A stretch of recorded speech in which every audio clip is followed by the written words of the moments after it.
같이 찬송가 304장 함께 찬송하시겠습니다.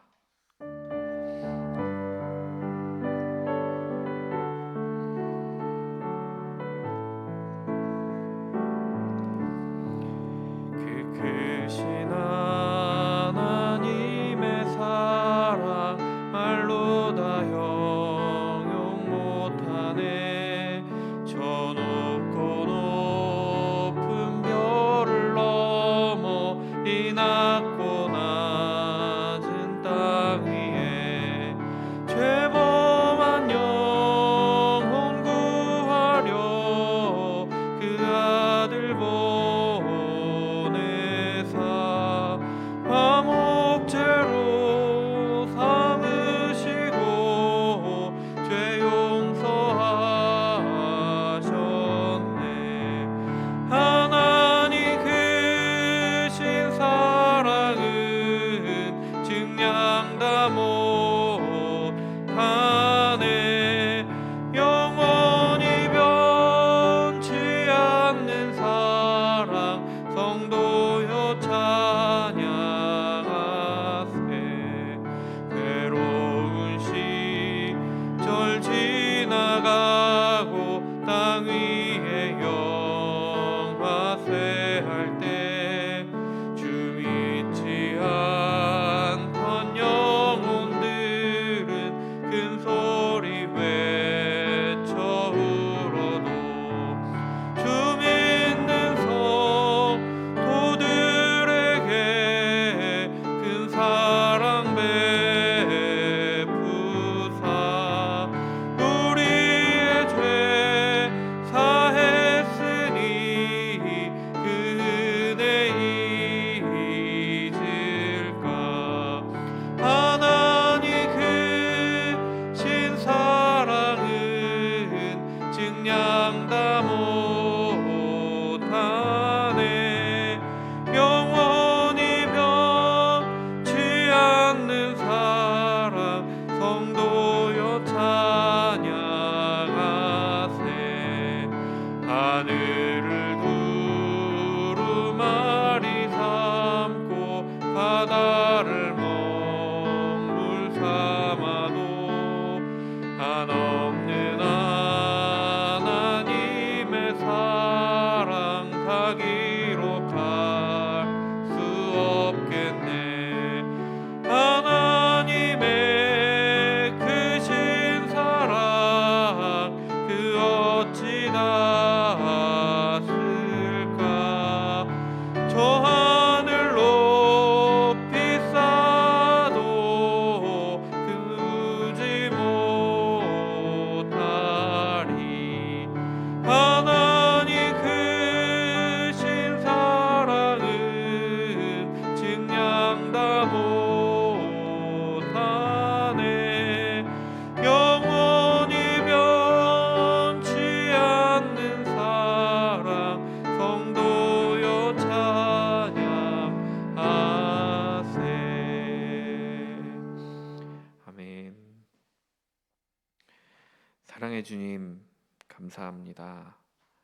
주님께서 우리를 사랑하시는 것은 넓고 커서 우리가 형용할 수가 없습니다.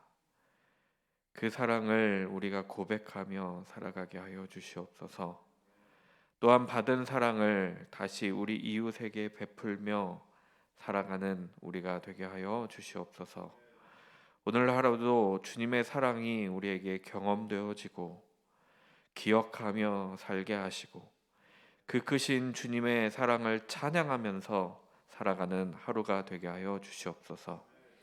그래서 우리가 어디 있든지 그곳이 바로 예배의 자리가 되게 하여 주시옵소서. 주님의 사랑이 있고 찬양이 있는 그곳이 곧 교회가 될 줄로 믿습니다.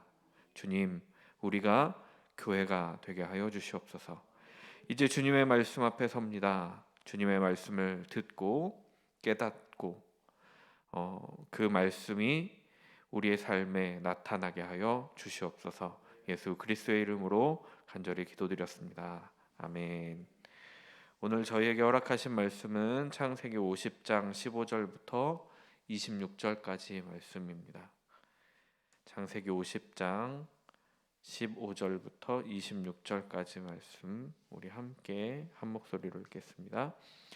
요셉의 형제들이 그들의 아버지가 죽었음을 보고 말하되 요셉이 혹시 우리를 미워하여 우리가 그에게 행한 모든 악을 다 갚지나 아니할까 하고 요셉에게 말을 전하여 이르되 당신의 아버지가 돌아가시기 전에 명령하여 이르시기를 너희는 이같이 요셉에게 이르라 내 형들이 내게 악을 행하였을지라도 이제 바라건대 그들의 허물과 죄를 용서하라 하셨나니 당신 아버지의 하나님의 종들인 우리 죄를 이제 용서하소서 하매 요셉이 그들에게 하는 말을 들을 때에 울었더라. 그의 형들이 또 친히 와서 요셉의 앞에 엎드려 이르되 우리는 당신의 종들이니이다. 요셉이 그들에게 이르되 두려워하지 마소서 내가 하나님을 대신하리이까 당신들은 나를 해하려 하였으나 하나님은 그것을 선으로 바꾸사 오늘과 같이 많은 백성의 생명을 구원하게 하시려 하셨나니 당신들은 두려워하지 마소서 내가 당신들과 당신들의 자녀를 기르리이다 하고 그들을 간곡한 말로 위로하였더라. 요셉이 그의 아버지의 가족과 함께 애굽에 거주하여 110세를 살며 에브라임의 자손 3대를 보았으며 므낫세의 아들 마길의 아들들도 요셉의 스라에서 양육되었더라.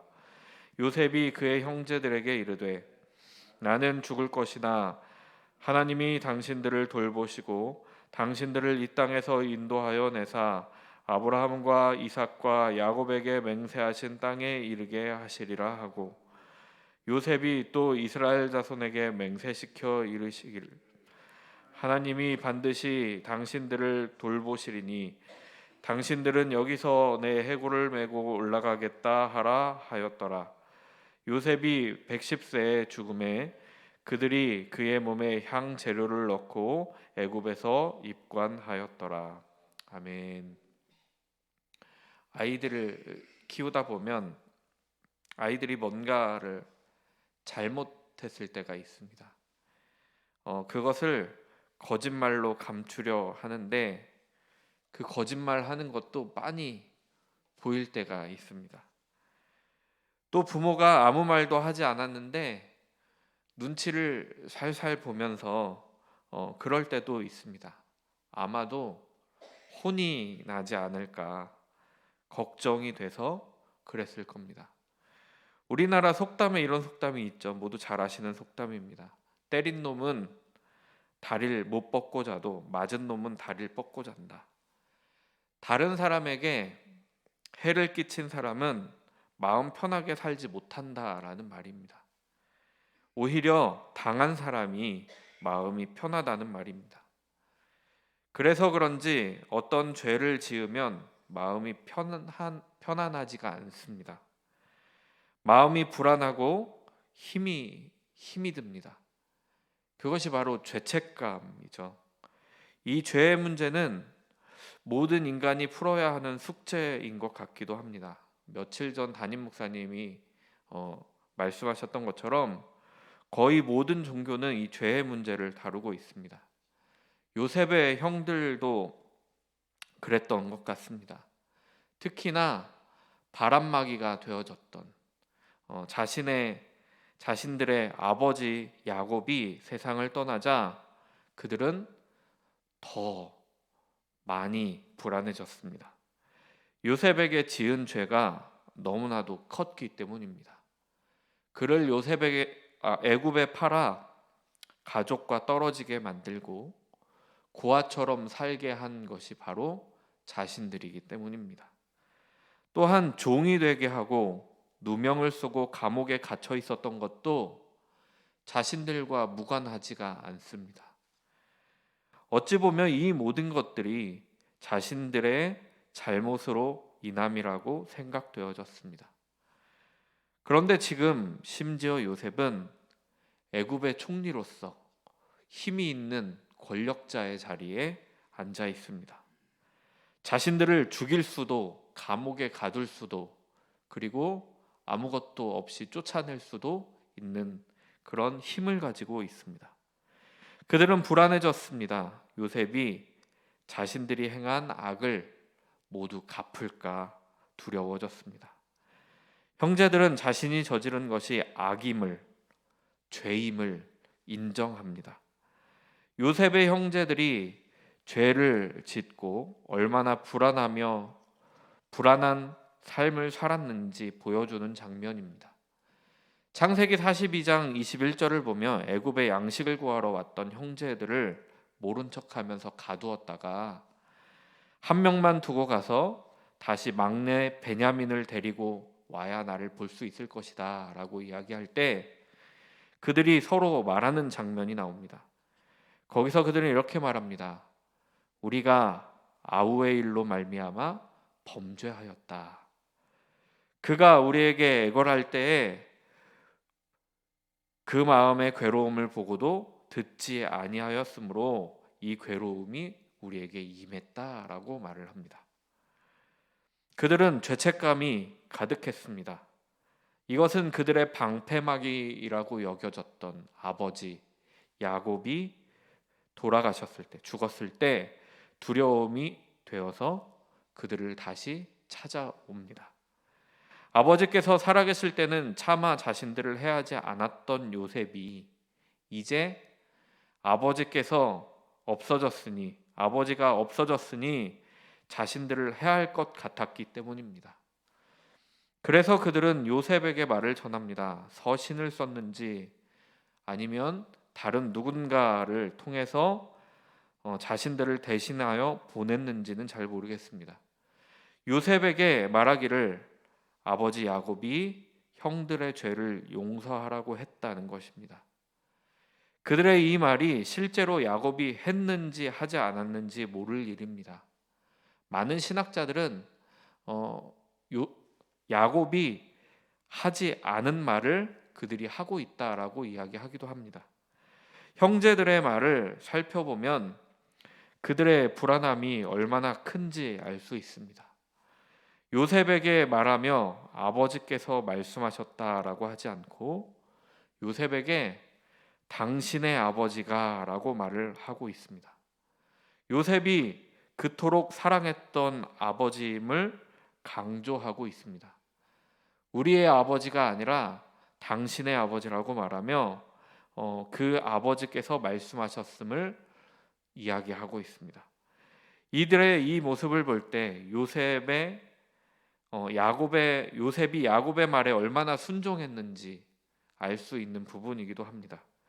요셉이 팔리기 전 형들의 안부를 확인하고 오라는 아버지의 말씀에 순종하기도 하고 또 어제 보았던 말씀처럼 야곱이 세상을 떠나면서 자신의 시신을 막벨라 굴에 장사하라는 아버지의 말씀을 하나도 어김없이 행하고 있습니다. 형제들은 요셉이 들을 것 같은 말들을 모두 갖다 붙입니다. 자신들을 가리켜서 당신의 아버지의 하나님의 종들이라고 지칭하며 자신들의 죄를 용서하라고 말하고 있습니다. 그때 요셉은 다시 한번 울게 됩니다. 여기서 그의 울음은 어떤 의미였을까요?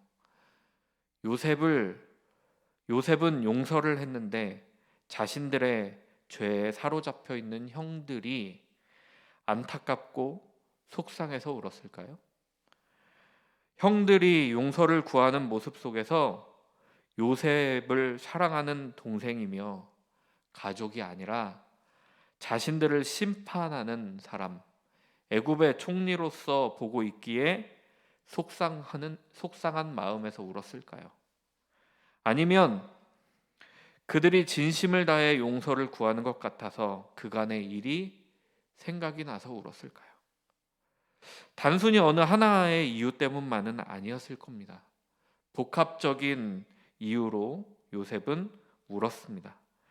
여기서도 1절에서와 같은 박하를 사용하여 통곡하여 울었다라고 말씀하고 있습니다. 확실한 것은 요셉은 여전히 외로웠다는 것입니다.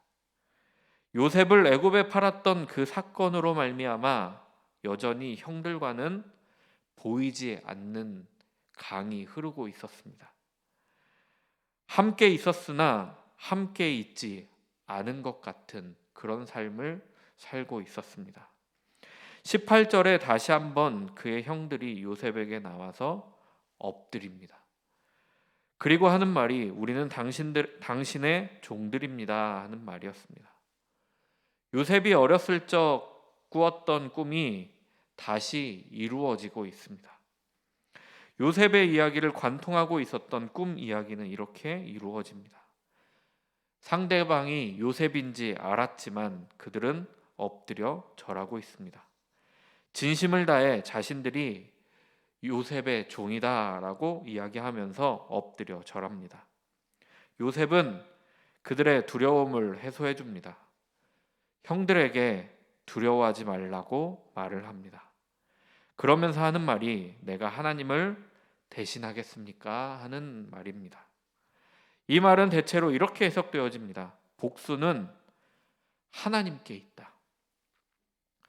그 하나님께 있어서 그 신앙을 반영한 것인데 내가 용서하지 않았는데 하나님께서 복수를 해주실 것이다 라는 것이 아니라 자신은 용서하였으나 필요하시면 하나님께서 필요하시다면 징계하실 것이다 라는 말씀으로 많이 해석되어집니다. 그러나 저는 이 말씀 속에서 선악과 이야기가 보여집니다. 뱀이 여자에게 선악과에 대해서 말을 할 때 이런 말을 합니다. 하나님과 같이 되어 선악을 알게 될 것이다 라고 말을 합니다. 그러나 요셉은 지금 모든 선악의 판단은 하나님께 맡기겠다라는 말씀을 하고 있는 것입니다. 내가 어찌 하나님을 대신하겠습니까? 하며 자신은 하나님이 될 수 없음을, 그것을 판단하는 것은 오직 하나님임을 말씀하고 있습니다. 그 말을 하고 이어서 20절 말씀을 하는데 함께 읽어보기를 원합니다. 당신들은 나를 해하려 하였으나 하나님은 그것을 선으로 바꾸사 하늘과 같이 많은 백성의 생명을 구원케 하시려 하셨나니. 아멘. 요셉이 팔려서 왔으나 하나님께서는 그를 애굽의 총리로 들어 쓰셨습니다. 그리고 많은 사람들을 구원하게 하셨습니다. 여기서 해하다라는 단어를 라로 썼습니다. 그리고 선악을 알게 하는 나무에서 그러니까 이 라는 선악을 알게 하는 나무의 악에 해당하는 히브리어입니다.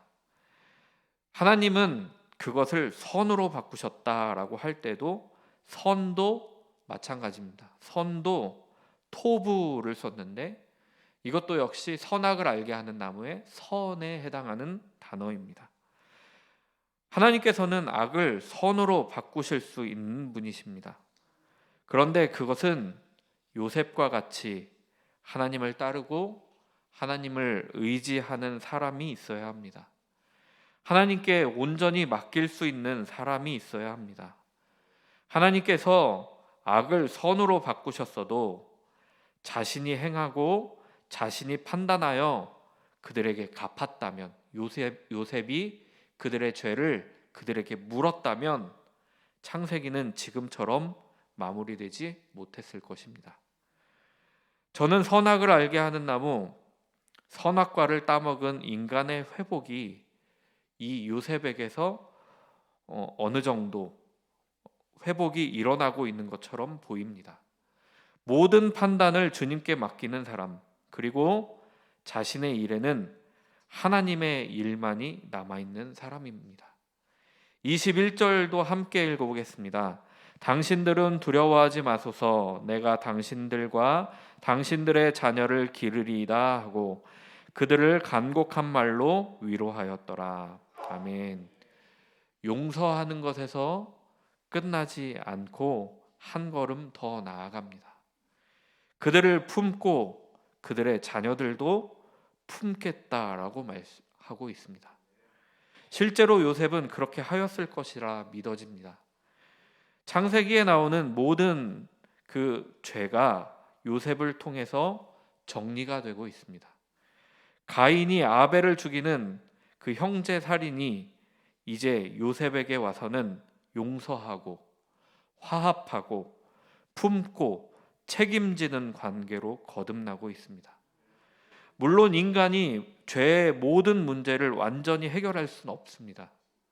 그것은 당연한 일입니다. 신학자들 사이에서 요셉이 별명이 있더라고요. 저도 몰랐는데 그리스도 이전의 그리스도인이라고 요셉이 불려집니다. 우리는 예수 그리스도로 말미암아 죄의 문제를 해결할 수 있습니다.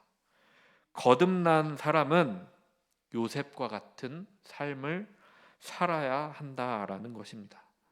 하나님께 선과 악의 판단을 모두 맡기고 이웃을 사랑하며 이웃을 책임지는 사람, 연합하는 그리스도인이 되어야 할 줄로 믿습니다.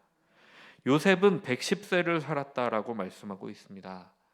애굽에서 110세는 가장 이상적인 삶의 횟수로 여겨집니다.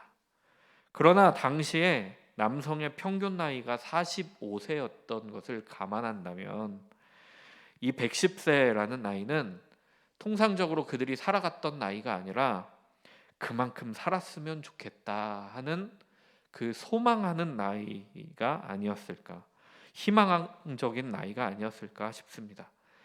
110세를 살면서 애굽 사람들에게 하나님의 복을 받은 요셉임을 명백하게 보여주고 있는 것입니다. 하나님께서 함께 하시는 사람임이 드러내어 보여졌습니다. 그는 매우 장수하였기에 에브라임 자손 3대를 보았다라고 말씀하고 있습니다. 또 므낫세의 아들 마길의 아들들을 자신의 스라에서 양육했다라고 말씀하고 있습니다. 그러니까 자신의 자손 3대까지 볼 수 있을 만큼 장수하였고 또 번성하였음을 보여주고 있는 말씀입니다. 그리고 야곱이 그랬던 것처럼 요셉도 역시 자신의 시신이 어디로 가야 하는지, 최종 목적지가 어디여야 하는지 오늘 말씀에서 말씀하고 있습니다. 요셉은 사람들을 불러 모았습니다. 그리고 자신의 죽음에 대해서, 죽음 뒤에 어떻게 해야 되는지, 자신이 어디로 가야 하는지에 대해서 말씀하고 있습니다. 그러면서 동시에 이런 말을 2번이나 합니다. 24절에 보시면 하나님이 당신들을 돌보시고 라고 말씀하고 있습니다. 또 25절에 하나님이 반드시 당신들을 돌보시리니 하고 2번 연거푸 같은 말을 반복하면서 강조하고 있습니다. 요셉은 알고 있습니다. 하나님께서 돌보실 것이라는 것을 알고 있습니다. 자신을 돌보셨던 하나님께서 이제 요셉은 없지만, 요셉은 세상을 떠나지만 이스라엘 모든 민족을 돌보시리라 믿습니다. 그래서 그들에게 선포합니다. 그러니 하나님을 잊지 말고 하나님을 의지하고 그렇게 살아가야 한다라고 말을 합니다. 계속해서 애굽 땅은 영원히 계속해서 살 땅이 아님을 명확히 말씀하고 있습니다. 하나님께서 인도하여 내실 것이다 라고 말씀합니다. 그러니까 애굽 땅이 약속의 땅이 아니라 다시 돌아가야 할 땅, 목적지가 되어야 할 땅, 그 땅이 곧 하나님께서 아브라함과 이삭과 야곱에게 약속하신 땅이라는 것입니다. 그곳이 바로 가나안이라는 것을 우리는 모두 알고 있습니다. 요셉의 형제들과 자녀들 모두 알고 있습니다. 그때 하나님께서 이스라엘 민족을 인도해 내셔서 가나안 땅으로 갈 때에 자신의 해골, 자신의 시신도 같이 올라가야 한다라고 말씀하고 있습니다. 또 이스라엘 민족을 인도해 내어 그렇게 갈 때에 갈 수 있게 맹세를 받고 있는, 마치 야곱이 그랬던 것처럼 요셉도 그렇게 말하고 세상을 떠났습니다. 110세에 세상을 떠났습니다. 요셉도 야곱과 마찬가지로 미라처럼 몸에 향 재료를 넣어서 방부제 처리를 하고 썩지 않고 부패하지 않게끔 입관하여집니다. 이제 남겨질 사람들에게는 하나님을 믿고 하나님께서 돌보시는 돌봄을 경험하다가 하나님께서 인도하여 내실 때에 애굽에서 나가 하나님께서 인도하시는 가나안 땅으로 가면 되는 것입니다. 그 인도하심을 따르는 것이 매우 중요합니다.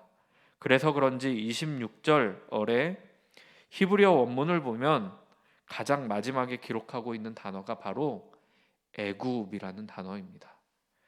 창세기를 마치며 마치 이제 그곳에서 나와야 된다라고 하는 말씀을 보여주고 있는 것처럼, 창세기를 마치며 출애굽기를 예고하고 있는 것처럼 애굽이라는 단어가 맨 마지막에 쓰이면서 그곳이 정착지가 아니고 최종 목적지가 아니고 더 나아가야 할 곳이 있음을 말씀하고 있습니다. 창세기를 마치며 요셉을 통해서 참된 이스라엘 사람이 어찌해야 하는지 보여주고 있습니다. 참된 그리스도인들이 어찌해야 하는지 보여주고 있습니다. 하나님께 선악간의 판단을 맡기고 악을 선으로 바꾸실 하나님을 믿으며 나아가는 것입니다. 또 이웃들을 사랑하고 용서하며 그들을 책임지고 보듬어 안을 수 있어야 합니다. 그것이 곧 참된 그리스도인의 삶이고 참된 이스라엘 사람들이 해야 하는 사명입니다. 하나님의 인도하심을 믿고 세상을 살아가면서 이 세상이 결코 마지막이 아님을, 천국이 있음을 믿고 한 걸음씩 나아가야 함을 기억하는 우리 모두가 되기를 소망합니다. 요셉의 고난 당함까지 경험하지 않았으면 좋겠습니다. 그러나 요셉이 50장에서 보여주는 그 모습이 우리의 삶에 있기를 간절히 소망합니다. 오늘은 기도합니다. 어린이 교회와 청소년 교회를 위해서 또 선교사님들을 위해서 기도 부탁드립니다. 사랑의 하나님, 아버지 감사합니다. 요셉의 모습을 보고 우리 그리스도인들이 어떻게 살아야 하는지 보게 하여 주시니 감사드립니다. 우리의 삶에 하나님을 하나님 되게 함이 선악간의 모든 판단을 주님께 맡겨드리며 그렇게 나아가는 우리가 되게 하여 주시옵소서. 또 이웃을 살리는 살림이 있게 하여 주시옵소서. 영원하신 하나님의 나라를 소망하며 하나님께서 주시는 약속을 믿고 이 땅을 살아가는, 또 주님의 인도하심을 따라 살아가는 우리 모두가 되게 하여 주시옵소서. 오늘도 그렇게 살게 하여 주시옵소서. 예수 그리스도의 이름으로 간절히 기도드렸습니다. 아멘. 아버지 감사합니다.